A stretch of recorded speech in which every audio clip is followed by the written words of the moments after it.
Hi hello வணக்கம். எல்லாரும் எப்படி இருக்கீங்க?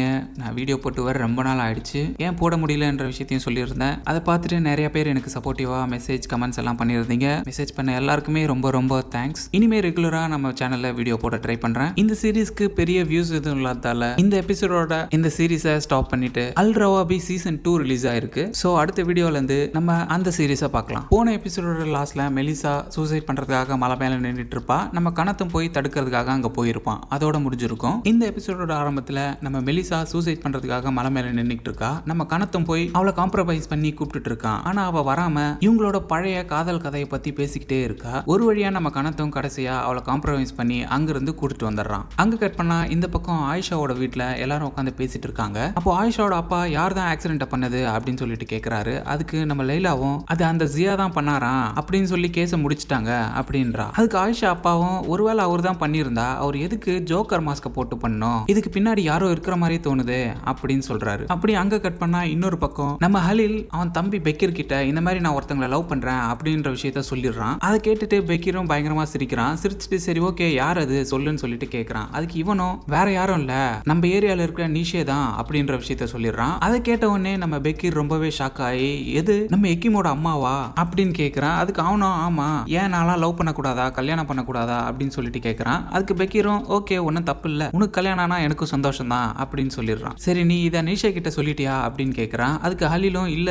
இனிமே தான் சொல்லணும் அப்படின்னு சொல்றான். அப்படியே இந்த பக்கம் நம்ம ஹசலும் ஆர்ஜினும் உட்காந்து பேசிக்கிட்டு இருக்காங்க. அப்படி பேசிட்டு இருக்கும்போது பெக்கீர் அங்க வந்து இந்த மாதிரி என் அண்ணன் நீஷாவை லவ் பண்றதா சொல்றான், எனக்கு என்ன பண்றதுன்னு தெரியல அப்படின்ற விஷயத்த சொல்றான். இதை கேட்ட உடனே நம்ம அர்ஷலும் ஷாக் ஆயிடுறா. ஏன்னா நம்ம அர்ஷலுக்கு நல்லாவே தெரியும் இதை நீஷே ஒத்துக்க மாட்டாங்கன்னு. அப்படியே வீட்டுக்கு கிளம்பி போறா. அங்க போனா நம்ம எக்கியும் ரொம்ப சோகமா உட்காந்துட்டு இருக்கா. என்னாச்சு ஏன் சோகமா இருக்கிறான்னு நம்ம அசல் கேட்கறான். அதுக்கு எக்கியும் இன்னைக்கு மெலிசா சூசைட் பண்ணிக்க போறேன்னு சொல்லிட்டு பிளாக்மெயில் பண்ணிருக்கா. இது எல்லாமே என்னால தானே, நான் தேவையில்லாம அவங்க ரெண்டு பேருக்குள்ள வந்ததால தானே இவ்வளவு பிரச்சனையும் அப்படின்னு சொல்லி ஃபீல் பண்றா. அதுக்கு அசலும் அதை பத்திலாம் கவலைப்படாத, நீயும் கணத்தும் நல்ல மேட்ச் தான், நீ என்னாச்சுன்னு சொல்லிட்டு கணத்துக்கு ஃபோன் பண்ணி கேளு அப்படின்னு சொல்றா. சரின்னு நம்ம எக்கிமோ கணத்துக்கு ஃபோன் பண்றா. அப்போ கணத் மெலிசாவை ரூம்ல தூங்க வச்சுட்டு அங்கேயே வெயிட் பண்ணிக்கிட்டு இருக்கான். எக்கிமோ நீ இன்னும் மெலிசா கூட தான் இருக்கியா அப்படின்னு சொல்லிட்டு கேட்கறா. அது கணத்தும் ஆமா அவ இப்பதான் தூங்குனா இனிமே தான் கிளம்பணும் அப்படின்னு சொல்லிட்டு போனை வச்சிடறான். அடுத்த நாள் காலையில நம்ம எக்கிமோ இன்னைக்கு எப்படியாவது நம்ம கணத் கிட்ட பேசி இந்த ஆக்சிடென்ட்டை யார் பண்ணதுன்ற உண்மையை அவங்க கிட்ட இருந்து எப்படியாவது வாங்கிடணும்னு பிளான் பண்ணி ஸ்கூல் கிளம்பிட்டு இருக்கா. இன்னொரு பக்கம் நம்ம கணத்தும் ஸ்கூலுக்கு கிளம்பிட்டு இருக்கான். அப்படி கிளம்பிட்டு இருக்கும்போது அவங்க அப்பா வந்து உன்னை ரொம்ப தைரியமானவன்னு நினைச்சேன், நீ என்ன கோழை மாதிரி வீட்டை விட்டு ஓட பிளான் பண்ணிருக்க அப்படின்னு சொல்லி அவனை வம்பிழுத்து அவங்க கூட சண்டை போட்டுட்டு இருக்காரு. அதுக்கப்புறம் அவனோட தம்பியும் வந்துட்டு வேணும்னே இவன் கிட்ட சண்டை எடுத்துக்கிட்டே இருக்கான். அப்படியே இன்னொரு விஷயமும் சொல்றான், இந்த ஏகிம் அந்த ஆக்சிடென்ட்டை பத்தி கண்டுபிடிக்கணும் தான் அவன் கூட இருக்கா, அவன் ஒன்னும் உன்னை லவ்லாம் பண்ணல அப்படின்னு சொல்றான். கணத்தும் கோவமாயி அவனை திட்டிட்டு அப்படியே ஸ்கூலுக்கு கிளம்பி வரான். இந்த பக்கம் நம்ம மெலிசாவும் ஸ்கூலுக்கு வந்து அங்க ஓசான் கிட்ட பேசிட்டு இருக்கா. கணத் அங்க வரான். அவனை பார்த்துட்டு சரி ஓகே பேசலான்னு அவன் கிட்ட போய் இந்த மாதிரி நேத்து நீ எனக்காக வந்து என்ன காம்ப்ரமைஸ் பண்ணதுக்கு தேங்க்ஸ் அப்படின்னு சொல்லி அவன் கிட்ட பேசிக்கிட்டு இருக்கா. பேசிட்டு இந்த மாதிரி நம்ம சாயந்தரம் வெளியே போலாமா அப்படின்னு சொல்லிட்டு கேட்கறா. ஆனா கணத் அவளை கண்டுக்காம பின்னாடி எக்கிம் வரதை பார்த்துட்டு அப்படியே அவன் கிட்ட போய் பேச போயிடுறான். அதை பார்த்த ஓசானும் வந்து திரும்பவும் ஏதோ கேவலமா ஒரு பிளானை போட்டிருக்க, அது ஃபெயில் ஆயிருக்கு அப்படிதானே அப்படின்னு சொல்லிட்டு கேட்கறான். மெலிசாவும் அவனை கண்டுக்காம கணத்தை பாக்குறா. அப்போ அவன் எக்கிம் கிட்ட போய் பேசிட்டு இருக்கான். எக்கிம் வந்து இவங்க கிட்ட மெலிசா என்ன இப்ப நல்லா இருக்காளா, அவளுக்கு ஒன்றும் பிரச்சனை இல்லையே அப்படின்னு சொல்லிட்டு கேட்கறா. அது கணத்தும் அதெல்லாம் ஒன்றும் பிரச்சனை இல்லை, வா நம்ம போலான்னு சொல்லிட்டு ரெண்டு பேரும் கையை கோத்துக்கிட்டு அப்படியே ஸ்கூலுக்கு போறாங்க. இன்னொரு பக்கம் நம்ம எமினே நேரா போய் சலீமை பார்த்து அவங்க கிட்ட ஒரு கம்ப்ளைண்ட் எழுதி கொடுத்து நீங்க இனிமே ராகிங் பத்தி என்ன கேட்டாலும் நான் உங்களுக்கு சப்போர்ட் பண்ணி தரேன், எதுவா இருந்தாலும் என்கிட்ட கேளுங்க அப்படின்னு சொல்லிட்டு அவங்க கிட்ட சொல்லிட்டு வந்துடுறா. இந்த பக்கம் கிரவுண்ட்ல மெலிசாவோட கேங் எல்லாம் தனியா உட்காந்து ஒவ்வொருத்த பத்தியும் ஒரு வீடியோ ஒன்னு பேசி போட்டுக்கிட்டு இருக்காங்க. அப்படியே ஒவ்வொருத்தரா பேசுறாங்க. ஆனா அதுல நம்ம மெலிசாவை சேர்த்துக்காம அவங்க மட்டும் வீடியோ போட்டுட்டு இருக்காங்க. அதை பார்த்த மெலிசா உங்களுக்குலாம் இப்ப என்ன பிரச்சனை, இருக்கிற எதிரிங்க போதாதுன்னு என்னையே உங்களுக்கான எதிரி ஆக்க பாக்குறீங்களா, அந்த மாதிரி தான் இதுக்கு முன்னாடி அந்த எக்கிம் என்ன சேர்ல கட்டி உட்கார வச்சிருக்கும் போது யாருமே வந்து ஹெல்ப் பண்ணாம இருந்தீங்க, என்ன நினைச்சிட்டு இருக்கீங்க அப்படின்னு சொல்லி அவங்கள கேட்கறா. அதுக்கு அவங்களும் அது உனக்கு தேவைதான், எக்கிமும் கணத்தும் லவ் பண்றதை உனக்கு பிடிக்காம நீ ஏதாவது கிறுக்குத்தனமா பண்ணிட்டு இருப்ப, அதுக்கு நாங்க என்ன பண்றது அப்படின்னு சொல்லி கேட்கறாங்க. அதுல கடுப்பான நம்ம மெலிசா ஓ அப்படியா ஒரு நிமிஷம் இருங்க நான் உங்களுக்கு காமிக்கிறேன் அப்படின்னு சொல்லிட்டு நேரா கணத் கிட்ட போய் கணத் இங்க பாரு நேத்து நைட்டு நீ யார் கூட இருந்த இவங்க எல்லாருக்கும் சொல்லு அப்படின்னு சொல்லிட்டு கேட்கறா. அதுக்கு கணத்தும் எதுவும் சொல்ல முடியாம முழிச்சுக்கிட்டே இருக்கான். எல்லாருமே அவன் என்ன சொல்லுவான்னு சொல்லிட்டு பாத்துக்கிட்டே இருக்காங்க. அப்ப எக்கிம் வந்து அவகிட்ட இப்ப என்ன அவன் நேத்து நைட்டு உன் கூட தான் இருந்தான், ஏன்னா நீ அப்செட்டா இருந்த, உன்னை சமாதானப்படுத்துறதுக்காக உன் கூட இருந்தான், ஃப்ரெண்ட்ஸ் எல்லாருமே இந்த மாதிரி தானே பண்ணுவாங்க, அதுக்கு என்ன இப்போ அப்படின்னு சொல்லி நம்ம மெலிசாவுக்கு பல்பை கொடுத்துட்டு அவனை அங்கிருந்து கூட்டு போயிடுறா. நம்ம மெலிசாக்கு இது ரொம்ப பெரிய இன்சல்ட்டா இருக்கு. எல்லாருமே அவளை பார்த்து சிரிக்கிறாங்க. அதை பார்த்த மெலிசா எதுக்குடா என்ன எல்லாம் பாக்குறீங்க இங்கிருந்து போங்க அப்படின்னு சொல்லிட்டு கிரவுண்ட் கிரவுண்ட்ல இருக்க எல்லாரையுமே திட்டி கத்தி அங்கிருந்து அனுப்பிடுறா. கிளாஸ் ரூமுக்கு போனதுக்கு அப்புறமா இந்த மெலிசாவோட கேங் எல்லாம் உட்காந்து பேசிட்டு இருக்காங்க. அப்ப நம்ம எமினே வந்து தெரியாம அங்க ட்ரிங்க கீழே ஊத்திடுறா. அதை பார்த்து அவங்க எமினேவை பிடிச்சி ஒழுங்கா இதை கிளீன் பண்ணு அப்படின்னு சொல்றாங்க. நம்ம எமினேவும் அப்படியா சரின்னு சொல்லிட்டு போய் மாப் எடுத்துட்டு வந்து உங்களுக்கு வேணா நீங்களே கிளீன் பண்ணிக்கங்க அப்படின்னு சொல்லிட்டு அவங்க கிட்ட கொடுக்குறா. ஓ, ஒரு கிளீனரோட பொண்ணுக்கு இவ்வளவு தைரியம் வந்துடுச்சா, நீ யாருன்றதை உனக்கு நிரூபிக்கிறேன் அப்படின்னு சொல்லிட்டு ரெண்டு பேரும் மாத்தி மாத்தி சண்டை போட்டுக்கிட்டே இருக்காங்க. அப்போ அந்த நேரத்துல டீச்சர் கிளாஸ்க்குள்ள வந்துடுறாங்க. வந்து எல்லாரையும் நிறுத்தி போய் உட்காருங்கன்னு சொல்லி உட்கார வச்சிடுறாங்க. இன்னொரு பக்கம் நம்ம நீஷே ஆயிஷாவோட பாட்டி கிட்ட போய் பேசிட்டு இருக்காங்க. அப்படி பேசிட்டு இருக்கும்போது அந்த பாட்டி சொல்லிடுறாங்க, இந்த மாதிரி நீயும் ஹலீலும் லவ் பண்றீங்களாமே, நம்ம ஏரியா ஃபுல்லா பேசிக்கிறாங்க அப்படின்றாங்க. அதை கேட்ட நீஷே, அப்படிலாம் ஒண்ணும் இல்லையே, நீங்க தேவையில்லாம இதை போய் பரப்பிட்டு இருக்காதீங்க, நான் பாத்துக்கிறேன் அப்படின்னு சொல்லிட்டு ஹலீலுக்கு ஃபோன் பண்றாங்க. ஃபோன் பண்ணி இந்த மாதிரி நான் உங்ககிட்ட தனியா பேசணும், இந்த ரெஸ்டாரண்ட்டுக்கு வா அப்படின்னு சொல்றாங்க. அதை கேட்ட உடனே நம்ம ஹலீலும் ரொம்ப சந்தோஷமா ஒரு வழியா நம்ம இன்னைக்கு ப்ரொபோஸ் பண்ணிட வேண்டியதான் அப்படின்னு சொல்லிட்டு ஒரு ஹோட்டல்ல போயிட்டு டேபிள்லாம் ரெடி பண்ணி வச்சுட்டு பயங்கரமா ட்ரெஸ் பண்ணிட்டு வெயிட் பண்ணிட்டு இருக்கான். நம்ம நீஷேவும் வந்து நீ என்ன நினைக்கிறேன்னு எனக்கு தெரியும், ஆனா எனக்கு இதெல்லாம் சுத்தமா இன்ட்ரெஸ்ட் கிடையாது, நான் உன்னை ஒரு பிரதர் மாதிரி தான் பாக்குறேன் அப்படின்னு சொல்லிட்டு அங்கிருந்து போயிடுறா. இதை கேட்ட ஹலீல் ரொம்பவே ஹர்ட் ஆகி என்ன பண்றதுன்னு தெரியாம ரொம்பவே ஃபீல் பண்றான். இந்த பக்கம் கிளாஸ் முடிஞ்ச பிறகு நம்ம மெலிசாவும் ஓசானும் பிளான் பண்ணி ரெண்டு பேரை விட்டு தாகனை தனியா கூட்டிட்டு வர சொல்றாங்க. நம்ம தாகனும் வந்து பாக்குறான். வந்தா மெலிசா ஓசான் இவங்க கேங் எல்லாம் தனியா உட்காந்துட்டு இருக்காங்க. இவனும் சரி ஓகே எதுக்கு கூப்பிட்டீங்க அப்படின்னு சொல்லிட்டு கேட்கறான். அதுக்கு அவங்க ஒரு போஸ்டரை கொடுத்து நீ இதை ஸ்கூல் ஃபுல்லா எல்லா இடத்துலயும் ஒட்டு அப்படின்னு சொல்றாங்க. அதை வாங்கி பார்த்தா அதுல எக்கிமை பத்தி தப்பா எழுதி இருக்கு. அதுக்கு தாகனும் இல்ல என்னால இந்த வேலையெல்லாம் செய்ய முடியாது அப்படின்னு சொல்லி அதை தூக்கி கீழே போட்டுறான். உடனே உனக்கு எவ்வளவு தெரியும், நாங்க சொல்றதை செய்ய மாட்டியா அப்படின்னு சொல்லிட்டு ரெண்டு பேரும் இவங்க கூட வந்து சண்டை போடுறாங்க. அப்படி மாத்தி மாத்தி இவனுக்கு சண்டை போட்டுட்டு இருக்கும்போது ஆயிஷா அந்த பக்கமா வரா. இவங்க சண்டை போட்டு இருக்கிறத பாத்துறா. பார்த்துட்டு வந்து தாகனை அடிக்கிறத தடுக்க ட்ரை பண்றா. அப்போ ஆயிஷாவையும் கீழே தள்ளி விட்டுறானுங்க. அதை பார்த்த உடனே நம்ம தாகனுக்கு பயங்கரமா கோவம் வந்துருது. கோவத்துல அவங்க எல்லாரையும் அடிக்க ஆரம்பிச்சிடறான். அப்படி இவங்க மாத்தி மாத்தி சண்டை போட்டுட்டு இருக்கும்போது எக்கிமோ அதை பாத்துறா. பார்த்துட்டு உள்ள வந்து சண்டை நிறுத்த ட்ரை பண்றான். அப்போ சலீமும் அங்க வந்து அவங்களை திட்டி நீங்களா எதுக்கு ஸ்கூலுக்கு வரீங்க, எப்ப பார்த்தாலும் பிரச்சனை பண்ணிக்கிட்டே இருக்கீங்க, வெளியே போங்கன்னு சொல்லி அங்கிருந்து வெளியே அனுப்பிச்சிடறான். நம்ம கணத்தும் அதுக்கப்புறம் எக்கிமா தனியா பார்த்துட்டு இன்னைக்கு ரொம்ப போர் அடிக்குது, ரொம்பவே அப்செட்டா இருக்கு, ஈவினிங் நம்ம எங்கேயாவது வெளில போலாம் அப்படின்னு சொல்றான். அதுக்கு எக்கிமும் ஆமா நானும் உங்ககிட்ட பேசணும் தான் நினைச்சேன், நானும் ஃப்ரீயா இருந்தா கண்டிப்பா வரேன் அப்படின்னு சொல்லி அவனை அனுப்பிச்சு வச்சிடறான். அப்படி இவங்க ரெண்டு பேரும் பேசிட்டு இருந்ததை அசீஸ் பாத்துறான். பார்த்துட்டு எக்கிம் கிட்ட வந்து இன்னும் ரெண்டு பேரும் ரொம்ப சந்தோஷமா இருக்கீங்க போல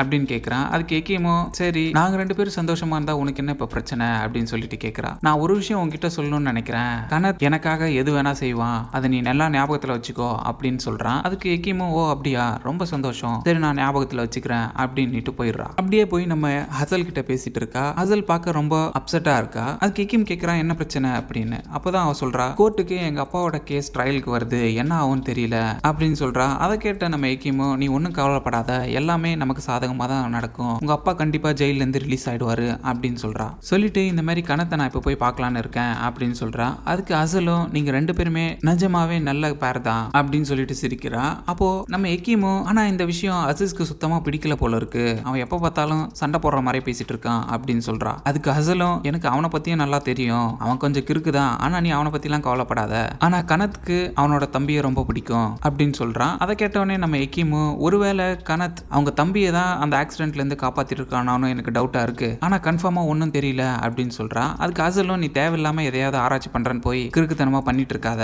அப்படின்னு சொல்றான். இந்த பக்கம் நம்ம ஹலீல் வந்து தனியா கடைக்கிட்ட உட்காந்து புலம்பிட்டு இருக்கான். அப்போ பெக்கீர் வந்து என்ன ஆச்சுன்னு கேட்கறான். அப்போ ஹலீலும் இந்த மாதிரி நீஷா என்ன ரிஜெக்ட் பண்ணிட்டா அப்படின்னு சொல்லி அழ ஆரம்பிச்சிடறான். நம்ம பெக்கீரும் சரி ஓகேன்னு சொல்லி அவனை காம்ப்ரமைஸ் பண்றான். இன்னொரு பக்கம் நம்ம மெலிசாவோட வீட்டுல அவங்க ரெண்டு பேரும் உட்காந்து சாப்பிட்டுட்டு இருக்காங்க. அப்போ அவங்க அப்பா சொல்றாரு இந்த மாதிரி நான் ஒரு டெசிஷன் எடுத்திருக்கேன், நம்ம இங்கிருந்து வேற எங்கேயாவது போறோம், இந்த இடத்துல நம்மளால நிம்மதியாவே இருக்க முடியல, எப்ப பாரு பிரச்சனை வந்துகிட்டே இருக்கு, சோ அதனால நான் இந்த வீட்டை வித்துட்டு வேற ஒரு சிட்டிக்கு போலான்னு பிளான் பண்ணிருக்கேன், போய் அமைதியா நம்ம வாழலாம் அப்படின்னு சொல்றா. அதுக்கு நம்ம மெலிசா நீங்க போறதுனா போங்க, நான் இந்த வீட்டை விட்டுட்டு எங்கேயும் வர்றதா இல்ல, நான் இங்க தான் இருப்பேன் அப்படின்னு சொல்லிடுறா. இந்த பக்கம் நம்ம எக்கிமும் போய் கணத்தை மீட் பண்றா. மீட் பண்ணி ரெண்டு பேரும் உட்காந்து பேசிக்கிட்டு இருக்காங்க. அப்படி பேசிட்டு இருக்கும்போது நம்ம எக்கிமும் கணத் கிட்ட இந்த மாதிரி நீ உன் தம்பி அசீஸை தான் இந்த ஆக்சிடென்ட் கேஸ்ல இருந்து காப்பாத்த நினைக்கிறேன்னு எனக்கு நல்லா தெரியும், நீ என்ன நடந்துச்சுன்னு உண்மையை என்கிட்ட சொல்லு, யார்கிட்டயாவது நீ சொல்லிதானே ஆகணும், இல்லைன்னா அதை உன் மனசுலேயே வச்சுக்கிட்டு ரொம்ப கஷ்டமா இருக்கும், நீ சொல்லு அப்படின்னு சொல்லிட்டு அவங்க கிட்ட அந்த உண்மையை வாங்க ட்ரை பண்ணிட்டே இருக்கா. ஆனா நம்ம கணத்தை அதை எப்படி ஏதாவது சொல்லி அவாய்ட் பண்ணலான்னு ரொம்ப ட்ரை பண்றான். ஆனா ஐக்கியம் திரும்ப திரும்ப கேட்டுட்டே இருக்கிறதால சரி ஓகே சொல்றேன் அப்படின்னு சொல்லிட்டு அந்த ஆக்சிடென்ட்ல என்ன நடந்துச்சுன்ற உண்மையை சொல்றான். இந்த ஆக்சிடென்ட்டுக்கு காரணம் மெலிசாவும் ஓசானும் தான். அவங்க தான் டீச்சர் ஜியா கிட்ட எப்ப பார்த்தாலும் வம்பிழுத்துட்டே இருந்தாங்க. அதனால ஜியாவும் அவங்கள பத்தி எஜுகேஷன் டிபார்ட்மெண்ட்டுக்கு ஒரு கம்ப்ளைண்ட் லெட்டரும் எழுதிட்டாரு. அதனால இவங்க ரெண்டு பேரும் சேர்ந்து ஜியோவை பிளாக்மெயில் பண்ணி அந்த காரை ஓட்ட வச்சாங்க. அதனாலதான் அந்த ஆக்சிடென்ட் நடந்துச்சு. இதுல என் தம்பிக்கு எந்த சம்பந்தமுமே இல்ல. அவன் என்ன பண்ணிட்டானா அவனோட பேர்லயே அந்த ஜோக்கர் மாஸ்க ஆர்டர் பண்ணி வாங்கி கொடுத்துட்டான். அதுதான் அவன் பண்ண பெரிய தப்பு. மத்தபடி அவனுக்கு இதுல எந்த சம்பந்தமுமே இல்ல அப்படின்னு சொல்லிக்கிட்டு இருக்கான். அவன் அப்படி சொல்ற எல்லாத்தையுமே நம்ம ஏகேம் அவனுக்கே தெரியாம அவளோட போன்ல ரெக்கார்ட் பண்ணிக்கிறான். சொல்லி முடிச்ச பிறகு நம்ம கனத்தும் என்ன தயவு செஞ்சு வெறுத்துறாத, நான் இவ்வளவு நாளா உன்கிட்ட இந்த விஷயத்த சொல்லாம இருந்ததுக்காக, நீ உண்மையிலே என்ன லவ் பண்றனா எனக்கு நீ ஒரு ப்ராமிஸ் பண்ணணும், இந்த விஷயத்த வேற யாருக்கிட்டமே சொல்லக்கூடாது அப்படின்னு சொல்லிட்டு ப்ராமிஸ் பண்ணுன்னு சொல்லி கேட்கறான். அதுக்கு நம்ம எக்கிமோ என்ன பண்றதுன்னு தெரியாம சரி ஓகே நான் யாருக்கிட்டையும் சொல்ல மாட்டேன் அப்படின்னு சொல்லிட்டு ரொம்ப சோகமா அங்கிருந்து எழுந்திருச்சு வீட்டுக்கு போயிடுறா. போயிட்டு இருக்கும்போது நம்ம எக்கிம்க்கு ஒரே கன்ஃபியூஷனா இருக்கு. இப்போ என்ன பண்றது, இந்த ஆக்சிடென்ட்ல நடந்த உண்மையை பத்தி வெளியில சொல்றதா, அப்படி சொன்னா நம்ம கணக்கு கொடுத்த ப்ராமிஸை மீறின மாதிரி ஆயிடுமே, ஆனா சொல்லாமலும் இருக்க முடியாது அப்படின்னு சொல்லிட்டு ரொம்பவே கன்ஃபியூஷனா இருக்கா. இன்னொரு பக்கம் நம்ம கணத்தும் நம்ம வேற உண்மையை சொல்லிட்டுமே இது வெளியில தெரிஞ்சா என்ன ஆகும், நம்ம தம்பி வேற நம்மள கண்மூடித்தனமா நம்புவான், அவனுக்கு என்ன பதில் சொல்றது அப்படின்னு சொல்லி ரொம்ப கன்ஃபியூஷன்ல இருக்கான். நம்ம எக்கிம் நேரா லைலா வீட்டுக்கு போறா. அங்க போய் அவளை கதவு திறக்க சொல்லி கேட்டுட்டே இருக்கான். ஆனா நம்ம லைலா வேணும்னே கதவு திறக்காம அமைதியாவே இருக்கா. அதை பார்த்த எக்கிமோ சரி ஓகே நீ ஒன்னும் என்கிட்ட பேச தேவையில்ல, நான் ஒரு ஆடியோ உனக்கு அனுப்புறேன் அதையாவது கேளு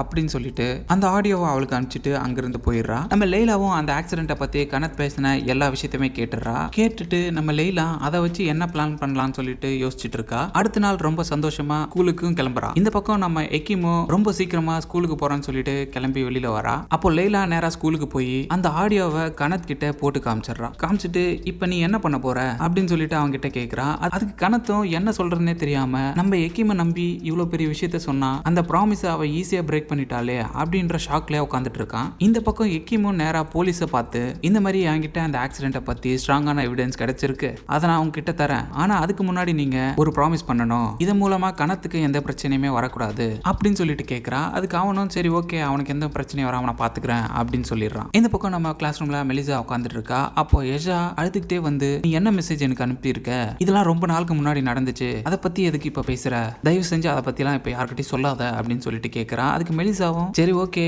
இந்த விஷயம் லீக் ஆகக்கூடாதுன்னா நான் சொல்ற மாதிரி நீ செய்யி, திரும்ப இந்த ஸ்கூல்ல நான் விட்ட பவர் எல்லாத்தையுமே நான் பிடிக்கணும், மத்த எல்லா பொண்ணுங்களையும் நீ எப்படி கன்வின்ஸ் பண்ணுவேன்னு தெரியாது, ஆனா நான் சொல்றத நீ செய்யி அப்படின்னு சொல்றான். அதுக்கு நம்ம ஏஷாவும் நீ என்ன சொன்னாலும் நான் கேட்கறேன், தயவு செஞ்சு அதை மட்டும் லீக் பண்ணாத அப்படின்னு சொல்லிடுறா. இந்த பக்கம் நம்ம லைலாவும் கனத் கிட்ட கேட்கறா, இப்போ நீ என்ன பண்ண போற, எக்கிம் இப்படி உன்னை நம்ப வச்சு ஏமாத்திட்டாலே, அவன் இந்த ஸ்கூலுக்கு வந்ததே இந்த ஆக்சிடென்ட்டை கண்டுபிடிக்கிறான் தான், இந்த ஆக்சிடென்ட்டை கண்டுபிடிக்கிறேன்னு சொல்லிட்டு அவன் இந்த ஸ்கூல்ல உன்னை லவ் பண்ணி ரொம்பவே ஃபேமஸ் ஆயிட்டா, இப்போ மெலிசாவியே கீழே தள்ளிட்டு அவ இந்த ஸ்கூலோட குயின் மாதிரி சுத்திக்கிட்டு இருக்கா அப்படின்னு சொல்லி பேசிட்டே இருக்கா. கனத்துக்கு பயங்கரமா கோவம் வருது. கோவம் வந்து போது நிறுத்து நான் கிளம்புறேன் அப்படின்னு சொல்லிட்டு அங்கிருந்து போயிடுறான். இதை பார்த்த நம்ம லைலாவுக்கு ரொம்பவே சந்தோஷம். எப்படியும் அதுக்கப்புறம் நம்ம கனத் எக்கியமா கழட்டி விட்டுருவான். கனத்தும் அதே கோவத்துல பயங்கர ஸ்பீடா கார் ஓட்டிட்டு போய்கிட்டே இருக்கான். அப்போ நம்ம எக்கியம் மொட்டை மாடியில நின்று இவன் என்ன பண்ணான்னு சொல்றத பத்தி யோசிச்சுக்கிட்டே இருக்கா. நம்ம பண்ணது சரியா தப்பா, ஒருவேளை தப்பா இருக்குமோ, நம்ம இந்த ஆக்சிடென்ட்டை பண்ணதுக்கான நீதியை தானே வாங்கி கொடுக்கணும், அதுதானே கரெக்ட் அப்படின்னு சொல்லி யோசிச்சுக்கிட்டு இருக்கா. யோசிச்சுட்டு நேரா அப்படியே கீழே இறங்கி கிரவுண்டுக்கு நடந்து வரா. இவங்க நடந்து வரத கனத்தும் பார்த்துக்கிட்டு தான் இருக்கான். அப்போதான் இந்த சீரியஸோட ஃபர்ஸ்ட் சீன் திரும்ப வருது. இந்த மெலிசாவோட கேங் எல்லாம் சேர்ந்து அவளை போய் கண்ணை மூடி நடு கிரவுண்ட்ல இழுத்துட்டு வந்து அவளை எட்டி உதச்சி கீழே தள்ளி விடுறாங்க. தட்டி விட்டுட்டு மேல இருந்து அவளோட டேபிளையும் தூக்கி கீழே கடாசுறாங்க. அந்த டேபிள்ல உன்னோட இடம் எதுன்னு தெரிஞ்சுக்கிட்டு அதுக்குள்ளேயே இரு அப்படின்னு சொல்லி எழுதி இருக்கு. இவளும் கண்ணை திறந்துட்டு பாக்குறா. பார்த்துட்டு சுத்தி எல்லாரையும் பாக்குறா. எல்லாருமே நின்னு இவளை பார்த்து சிரிச்சுக்கிட்டு இருக்காங்க. கனத்தையும் இவளை பார்த்துட்டு எதுவுமே பேசாம நின்னு பார்த்துக்கிட்டு இருக்கான். நம்ம லைலாவும் இவளோட டெஸ்கை தூக்கி போட்டு மேல நின்னு சிரிச்சுக்கிட்டு இருக்கா. நம்ம எக்கிமும் எதை பத்தியும் கவலைப்படாம அந்த டெஸ்கை தூக்கிட்டு நேரா கிளாஸ்க்குள்ள வரா. அப்படி உள்ள போகும்போது கனத் வந்து நில்லு அப்படின்னு சொல்லி இவளை நிறுத்துறான். நிறுத்தி இவகிட்ட கங்க்ராச்சுலேஷன்ஸ், இதுக்கு முன்னாடி நான் நீ ரொம்ப இன்டெலிஜென்ட்டான பொண்ணுன்னு தான் நினைச்சிட்டு இருந்தேன், ஆனா நீ ஒரு பெஸ்ட் ஆக்டரும் கூட, ரொம்ப நல்லா நடிக்கவும் தெரிஞ்சு வச்சிருக்க அப்படின்னு சொல்லிட்டு பேசுறான். அதை பார்த்துட்டு நம்ம எக்கிம் என்ன பண்றதுன்னு தெரியாம அழுகையை கட்டுப்படுத்திட்டு அப்படியே நின்று அவனை பார்த்துக்கிட்டு இருக்கா. அப்போ கனத்தும் நான் உன்னை கண்மூடித்தனமா நம்பினேன், மத்த எல்லாரையும் விட உன்னதான் நான் ரொம்பவே லவ் பண்ணேன், ஆனா நீ என்ன முட்டாளாக்கி என்னையே ஏமாத்திட்ட அப்படின்னு சொல்லி ரொம்பவே ஃபீல் பண்ணி பேச ஆரம்பிக்கிறான். பேசிட்டு எனக்கு இப்ப இந்த சிச்சுவேஷனை எப்படி ஃபேஸ் பண்றதுன்னு எனக்கு தெரியல, ஆனா ஒரு விஷயம் மட்டும் நீ நல்லா தெரிஞ்சுக்கோ, இது வரைக்கும் நீ தானே என்னை வச்சு விளையாண்ட, இனிமே நான் தான் விளையாட போறேன் அப்படின்னு சொல்லிட்டு அவளோட டெஸ்கை கீழே தூக்கி போட்டு கோவத்துல அவகிட்ட சொல்றான். இங்க பாரு எக்கிம், என்னோட கோவம் உன் மேல வச்சிருந்த அந்த லவ்வோட ரொம்ப மோசமா இருக்கும், இனிமே இந்த ஸ்கூல்ல நீ இந்த கணத்தோட விருப்பம் மட்டும் தான் நீ பார்க்க போற அப்படின்னு சொல்லிட்டு எக்கிம் கிட்ட சொல்றான். எக்கிமும் எதுவுமே பேசாம கண் கலங்கி அவனையே பார்த்துட்டு இருக்கா. அப்படியே அங்க கட் பண்ணி இந்த எபிசோட் முடிஞ்சிருது. கரெக்டா இதுதான் இந்த மொத்த சீரியலோட இன்டர்வல் பிளாக்கே. இன்னும் நிறைய எபிசோட்ஸ் இருக்கு. அதிக வியூஸ் இல்லாதால இந்த சீரீஸா நான் பொறுமையாவே கதைகளை கண்டினியூ பண்ணுறேன். அதுக்கு முன்னாடி நம்ம அல்ராவாபியை ஆரம்பிச்சிடலாம். ஓகே காய்ஸ், இதோட நாம அடுத்து அல்ராவாபி சீரீஸில் பார்க்கலாம். நன்றி, பை பாய். மறக்காம சர்ப்ரைஸ் பண்ணுங்க. தேங்க்யூ.